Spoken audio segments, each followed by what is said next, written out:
Yeah, good evening, everyone, every loved ones on this platform. This platform is initially for history students, for political science students, and for international relations students of different universities across the country.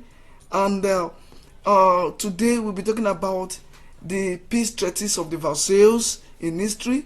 Majority of you guys that are in 100 level in the university study history and international relations that I'll be talking on the World War One and as attached to the peace treaties of the Versailles. Now, in the summer of 1919, as the smoke of the First World War, we all know that the First World War started in 1914 to 1918, and we want to look at the adamant and the cause of those First World War. But before we begin to check on that, we discover that the First World War slowly cleared and the dead were still being buried. Later, from around the whole world, gathered at the Peace Palace of the Versailles. What I mean, the Peace Treaties of the Versailles is located at the Paris in France. The war has shattered millions of lives, torn apart empires, and left Europe broken. So Europe has become a decentralized system of administration, and it has become so rampant in European world. And in this atmosphere, we discover that majority of some European nations, they were the one that caused the First World War.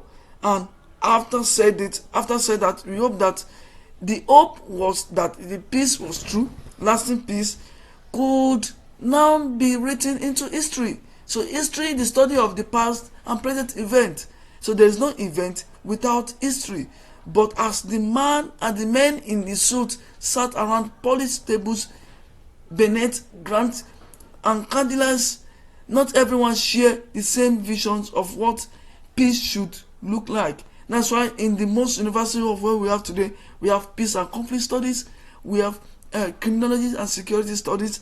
So in this aspect, on this department, all interwove to history, and it has given us an oversight of what history is all about. So at the time of it all, we are big four powers, we're big four people. There are these people that come together to reunite the atmospheric. They are just like a scholar. They are just like an ideas of humans. We have Woodrow Wilson of United States of America. You have David Winston George of Britain. You have Joseph Clémenceau of France. You have Vittorio Orlando of Italy. And before these people, then we have the Benito Mussolini of Italy. We have different people like Adolf Hitler of Germany. All these people were the cause of the First World War.